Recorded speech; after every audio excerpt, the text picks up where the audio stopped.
नमस्कार दोस्तों, मैं हूं कपिल कपिल वेलापंथी से। जैसा कि आज मैं आपसे जुड़ा हुआ हूं, तो आज मेरे साथ बैठी है एक ऐसी सक्सेस जिससे मैं आपको मिलवाना चाहूँ। समाज के लिए उन्होंने काफी आवाज उठाई है और दिल्ली में काफी चर्चित भी रह चुके हैं। और मैंने बचपन से ही जानता हूँ। हेम प्रकाश जी, आपका बहुत बहुत स्वागत है मेरे चैनल पे। तो सर, मैं आपसे जानना चाहूंगा कि अभी जो सिचुएशन चल रही है उसके ऊपर मैंने आपकी वीडियो देखी और वीडियो में जो आपने सवाल रखे, तो उन सवालों से रिलेटेड मैं आपसे कुछ सवाल मेरे जहन में भी थे। तो हालांकि हम तो आपको 17 साल से जानते आए हैं कि आप ग्राउंड लेवल पे रह के समाज में बने रहे और उनके अच्छे कार्यों के लिए आपने आवाज उठाई है। और दूसरी चीज, मैं उनपे वो मेरे माइंडों में चल रहा था, तो मैंने सोचा कि आपसे मिला जाए। और जैसा कि मैंने इनसे फोन पे बात करी और इन्होंने तुरंत ही मेरे को बोल दिया कि ठीक है कपिल जी, मिलते हैं। और छोटे भाई की तरह मानते हैं मेरे को। तो उन सवालों से लेकर मैं आपसे पॉइंट टू पॉइंट बातें करना चाहूंगा। तो सबसे पहले तो मैं चाहूंगा कि आप मेरी इस यूट्यूब फैमिली के सारे सब्सक्राइबरों को अपना परिचय अपने आप से दें, ताकि उनको पता चले कि मेरे साथ जो बैठे हैं। क्योंकि मैं तो देखिए, अगर मैं देने लगा तो लोग कहेंगे कि बड़ा चढ़ा के बताया है। तो मैं चाहूंगा आप अपने बारे में कुछ बताएं।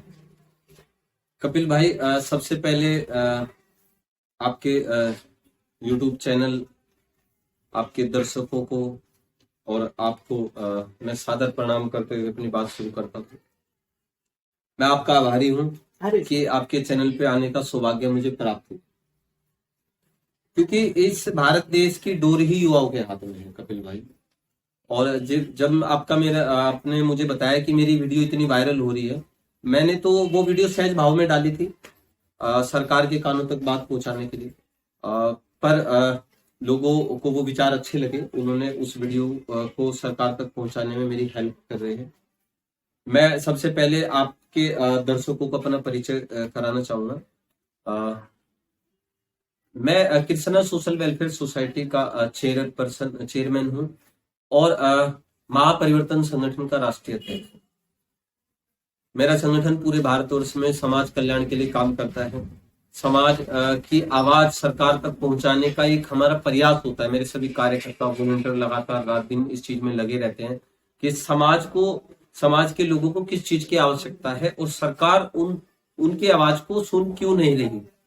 तो इसी कड़ी में हमारे संगठन लगातार समाज में काम कर रहा है और करता रहेगा आप जैसे भाइयों के साथ मिलकर। तो जैसा कि मेरा पहला सवाल आपसे ये रहेगा कि जो मैंने आपकी वीडियो देखी उसमें आपने सीएम अरविंद केजरीवाल जी को एक चिट्ठी भेजी, जिसके अंदर आपने कुछ सुझाव दिए।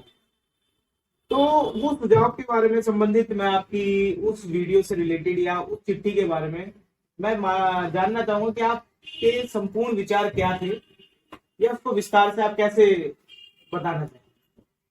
कपिल भाई, दरअसल क्या है कि जो आज भारत देश की स्थिति है उससे आप सब अवगत हैं।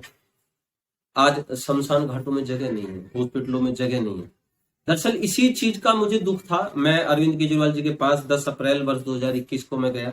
मैंने लिखित रूप में ज्ञापन दिया और मैंने अपनी बात रखी वहां पर। कपिल भाई, मैंने जो सुझाव दिए थे, दरअसल उस वीडियो में मैंने बताया कि किस तरीके से हम कोरोना की कड़ी को तोड़ सकते हैं। दरअसल मैं आपके इस चैनल के माध्यम से भी उसकी कुछ मुख्य बातें बताना चाहता हूँ। जरूर, हम भी जानना चाहेंगे सर। पहला मेरा सुझाव ये था कि अलग अलग राज्यों में अलग अलग लॉकडाउन ना हो, क्योंकि आज इस स्टेट में लॉकडाउन है, उस स्टेट में नहीं है। जैसे इस स्टेट से लॉकडाउन हटेगा, उस स्टेट से कोरोना पॉजिटिव लोग यहाँ पर आएंगे और यहाँ पर कोरोना फिर फैल जाएगा। मेरा मात्र सुझाव यही था कि पूरे देश में एक साथ लॉकडाउन हो और उस लॉकडाउन को कम से कम 3 से 5 हफ्ते तक रखा जाए। उसके बाद यहीं पर मेन थ्योरी है कि ये कड़ी टूटेगी कैसे, क्योंकि सारी जिंदगी तो लॉकडाउन में नहीं रह सकते पूरा देश। परंतु उस लॉकडाउन को 3 से 5 हफ्ते बाद 5 से 6 घंटे के लिए खोला जाए। जैसे मैं आप छोटा सा उदाहरण आपको देना चाहूंगा। शाम को 7 बजे से सुबह 10 बजे तक देश पूर्ण रूप से कर्फ्यू में रहे। 10 बजे से शाम को 6 बजे तक लोगों को काम करने की छूट दी जाए और उसमें भी ई पास जारी हो। जो लोग दुकानों पर जाते हैं, रेडी पटरी लगाते हैं या किसी जॉब पर जाते हैं, और इस प्रक्रिया को थोड़ा लंबे समय तक निभाया जाए, जैसे 3 से 6 महीने तक, और वैक्सीनेशन का कार्यक्रम इसके साथ जारी रहे, तो ये कोरोना की कड़ी टूट जाएगी। नहीं तो कपिल भाई, मैं आपके इस यूट्यूब चैनल के माध्यम से बताना चाहता हूँ देश के आप दर्शकों को, आपको बहुत भयानक स्थिति में देश पहुंच सकता है। 100-150 करोड़ की आबादी का देश। सर चलिए ये चीज मैं मानता हूँ कि लॉकडाउन लग जाए, जैसा कि आपने बताया ई पास। देखिए ई पास कहीं ना कहीं किसी को अगर दिए जाएंगे फेरी वालों को तो लोग भी आएंगे। आप बोल रहे हो संपूर्ण लॉकडाउन भी हो, तो देखिए अब सबसे बड़ा सवाल मेरा ये आता है जब भी लॉकडाउन को मैं सुनता हूँ, जो अर्थव्यवस्था है। अब देखिए किसी राज्य में लॉकडाउन की बात होती है या देश में लॉकडाउन की बात होती है, सबसे पहले आती है अर्थव्यवस्था। लोग खाएंगे क्या, कमाएंगे क्या, सरकार कैसे उसको हो रही है। हर सरकार अपना पीछे छुड़ा लेती है ये कह के कि हमारे पास धन की कमी है या फिर अर्थव्यवस्था अभी ठीक नहीं है। तो आप उसके बारे में कैसे बताना चाहेंगे मेरे इस फैन? कपिल भाई बहुत अच्छा सवाल है आपका, क्योंकि देश के हर युवा के मन में ये जहन में ये सवाल रहता है। इसमें 3 मुख्य चीजें मैं बताना चाहता हूँ। पहले तो 45 दिन तक देश लॉकडाउन था और इस देश के लोग बाहर कदम नहीं निकाला देश के लोगों ने। इससे ये जाहिर होता है कि देश के लोग सरकार के प्रति कितने समर्पित थे। सर मैं इसमें एक चीज पूछना चाहूंगा, जी समझ जाऊंगा आपका सवाल काट रहा हूँ। आपको क्या लगता है कि लोग किस लिए घर के अंदर थे? पुलिस के डंडों की वजह से या सरकार की रिस्पेक्ट की वजह से या फिर कोविड के डर की वजह से? आप मेरे को इसका जवाब जरूर दीजिएगा। कपिल भाई दरअसल चाहे डंडे के डर से लोग रहे या सरकार का उन्होंने फरमान माना, परंतु कपिल भाई प्रशासन तो सख्ती से चलता है, सरकार तो सख्ती से चलती है। सर लेकिन किसी बच्चे को भी हमने भी सुना है, किसी को डराया जाए तो वो ढीठ हो जाता है। ढीठ का मतलब मैं बताना चाहूंगा वो मतलब उस चीज को मानता ही नहीं है, यही है। तो आपको लगता है कि किसी को इतना वो करना डर से? कपिल भाई लोग मर भी रहे, लोग मर भी रहे। इसलिए तो देखिए सब दुख है, हमें दुख है क्योंकि एक भारतीय होने के नाते चाहे संपूर्ण दुनिया में जो लोगों के साथ हो रहा है, जिसके भी परिजन की मृत्यु हो रही है या जिस तरीके से भी कह सकते हैं, जो उसको सर्वाइव कर रहे हैं, जिनके पास सर्वाइव करने के लिए पैसा नहीं है, तो उनके लिए तो देखिए हमें भी दिल से सहानुभूति है। कपिल भाई मैं 2-3 मुख्य चीजें आपको बताना चाहूंगा कि दरअसल लोग जिंदा रहेंगे तो लोग कमाएंगे भी, खाएंगे भी, इस जीवन को जिएंगे, अपने परिवार के लिए भी कुछ करेंगे। एक मैंने कल एक न्यूज देखी कपिल भाई, छत्तीसगढ़ के अंदर 3 सगे भाई 1 घंटे के अंदर मर गए, कोरोना पॉजिटिव थे। एक को छोड़कर आए, दूसरे की डेथ हुई। क्या उस फैमिली का दृश्य क्या रहा होगा कपिल भाई? और मैं आपके चैनल के माध्यम से देश की जनता को बताना चाहता हूँ कि इससे भी भयानक स्थिति उस समय होगी कपिल भाई जब ये बच्चों के अंदर कोरोना पहुंचने लगे। और अभी कितने हजारों बच्चों के अंदर कोरोना पॉजिटिव रिपोर्ट आई। क्या वो दृश्य देश की जनता देख पाएगी? मैं चाहता हूं सबसे पहली प्राथमिकता सरकार की, प्रशासन की, लोगों की जिंदगियां होनी चाहिए। और मेरे लोगों से भी ये आग्रह है आपके चैनल के माध्यम से कि अवॉइड करें, भीड़ को अवॉइड करें। कपिल भाई मैंने जो पिछले उसमें वीडियो में मैंने 2-3 चीजें मुख्य बताई थी, क्योंकि इकोनॉमी की बात जैसे चलती है, आपने भी करी है। पिछली बार ठेके शराब के तुरंत खोल दिए गए, हजारों की भीड़ उस पर टूट के पड़ी। ये तो मैंने सुझाव दिया है सरकार को कि अगर जरूरी है शराब की बिक्री, ऑनलाइन बिक्री कर दीजिए 1 साल तक, 1 वर्ष तक। स्कूल भी 1 वर्ष तक ऑनलाइन हो, और जो है शादी समारोह और किसी भी तरीके के समारोह तो पूर्ण रूप से बैन होने चाहिए 1 साल। क्या इसमें राजनीतिक रैलियां भी आती है? मैं आपसे जानना चाहूंगा, आप हाँ या ना में बताइए, ज्यादा इस पे हम टिप्पणी नहीं करेंगे। आप हाँ या ना में बताइए, क्या उसमें राजनीतिक रैलियां आनी चाहिए या नहीं? कपिल भाई जब पूर्ण रूप से देश लॉकडाउन होगा इस कोरोना की कड़ी को तोड़ने के लिए, तो राजनीतिक रैलियां भी उस दायरे में आ जाएगी। तो आपका कहना मतलब है कि राजनीतिक रैलियों में भी नहीं होना चाहिए, डिजिटल राजनीतिक रैलियां होनी चाहिए। कपिल भाई मैं दरअसल सीधे तौर पे बोलूंगा, मैं किसी भी पार्टी पे, नेताओं पे कटाक्ष नहीं करना चाहता हूं, परंतु जब देश लॉकडाउन में होगा तो निश्चित रूप से हर चीज पर पाबंदी होगी।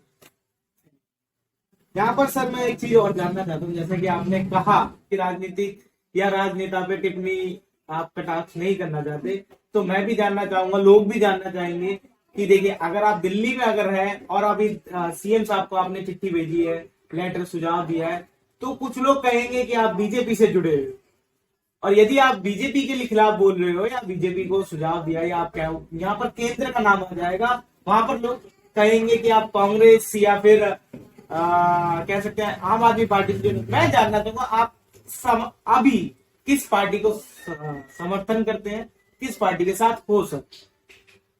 कपिल भाई, बहुत अच्छा सवाल है आपका, क्योंकि मैं दिल्ली में पहले भी पिछले लॉकडाउन में और उससे पहले भी मैं समाज की आवाज सरकार तक पहुंचाता रहा हूँ, वीडियो के माध्यम से और लिखित रूप में ज्ञापन के माध्यम से सुझाव देता रहा हूँ। तो काफी मैं दिल्ली में लोकप्रिय हूँ लोगों के बीच में, लोग अक्सर मुझसे सवाल करते हैं। सर वो तो आपका स्वभाव है जी। पर कपिल भाई, मैं कहना चाहूंगा कि मेरा मात्र उद्देश्य ये है कि देश की जो भयानक स्थिति है, देश की जो भयानक स्थिति है, मैं आपके चैनल के माध्यम से दर्शकों को, जनता को बताना चाहूंगा, फिलहाल मैं किसी भी पार्टी के ना समर्थन या कटाक्ष की भूमिका में नहीं हूँ। मेरा मात्र उद्देश्य ये है कि किस तरीके से इस कोरोना नाम की बीमारी से बचा जाए। सर इसमें एक चीज मैं पूछना चाहूंगा, जैसा कि आपने बोला कि सारी जितनी भी पार्टी है, जो भी पार्टी है, ए टू जेड जितनी पार्टी है, उनको साथ में मिलकर लॉकडाउन लगाना चाहिए, संपूर्ण देश का मतलब यही है। क्योंकि हम महाराष्ट्र में जानते हैं एक अलग पार्टी है, दिल्ली में एक अलग पार्टी है, अभी बंगाल में चुनाव होने वहां अलग है, तो कहीं ना कहीं हर जगह बीजेपी शासित राज्य नहीं है।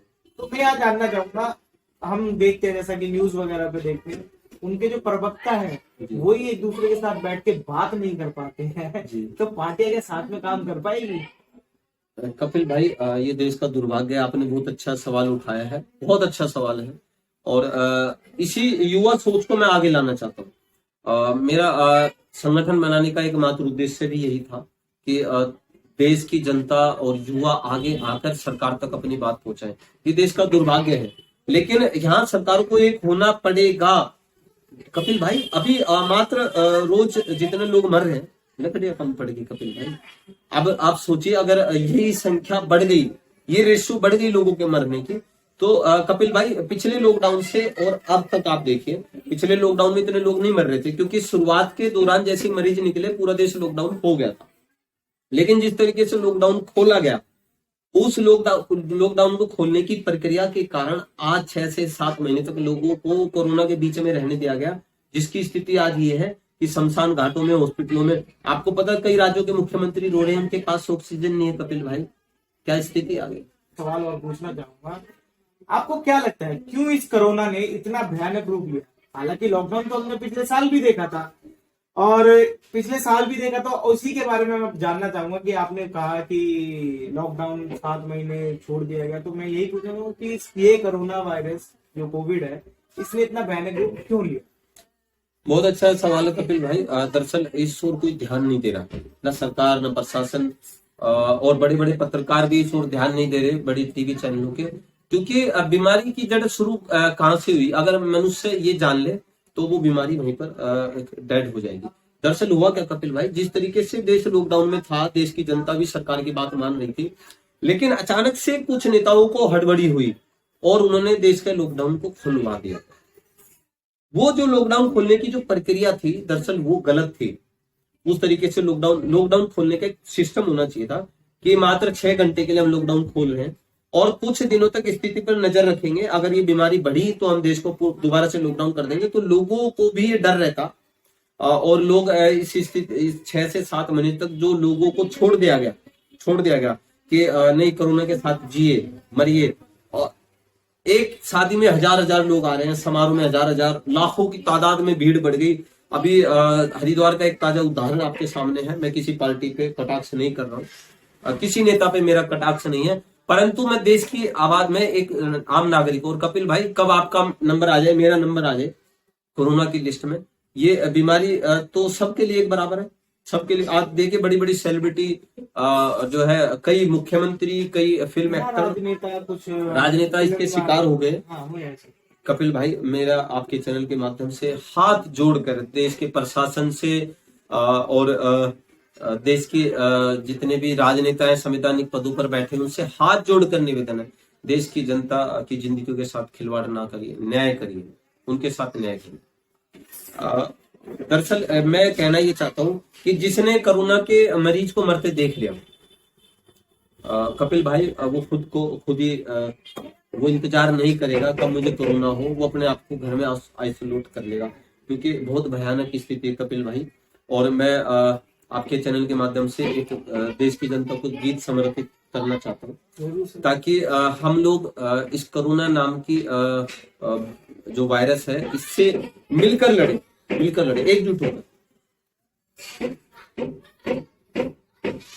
मेरा रंग दे बसंती चोला, मेरा रंग दे बसंती चोला, माए रंग दे बसंती चोला, माए रंग दे बसंती चोला। जिस चोले को पहन शिवाजी खेले अपनी जान पे, जिसे पहन झांसी की रानी मिट गई अपनी आन पे, आज उसी को पहन के निकला आज उसी को पहन के निकला हम मस्तों का टोला, मेरा रंग दे बसंती चोला। इस देश को बचा लीजिए। लोग सिसक कर जिंदगी दम तोड़ रही है। कपिल भाई वो दृश्य नहीं देखे जाते जो आज भयानक स्थिति। हिम भाई, यहाँ पर हम समाप्त करने से पहले मैं आपसे एक चीज और पूछूं, क्या आपको कहीं ना कहीं नहीं लगता है कि इस चीज का फैलने पे हम लोगों का ही कहीं ना कहीं हाथ है? जो हम लॉकडाउन खुलने के बाद इतने बेपरवाह हो गए, इतने मतलब बेपरवाह इतने हो गए कि हमने मास्क, कई लोग देखते हैं हम मास्क नहीं लगाते हैं, कई लोग वैक्सीन आने की घोषणा हुई तो लोगों ने कहा कि कोरोना तो चला ही गया।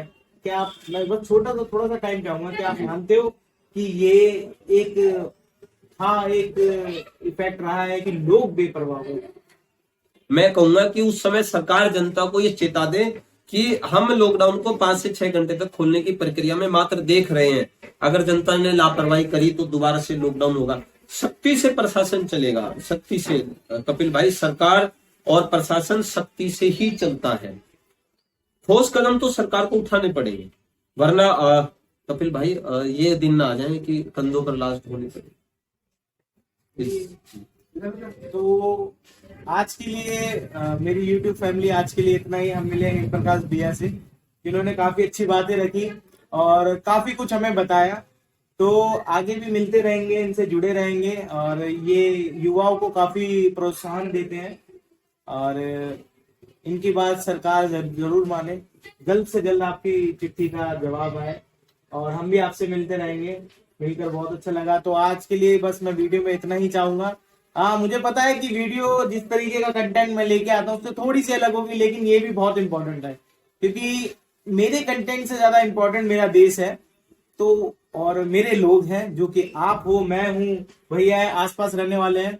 तो उन तक बातें वो पहुंचे जिनसे वो सुरक्षित रह सके। और बस आज के लिए इतना ही। वंदे मातरम, जय हिंद, जय भारत।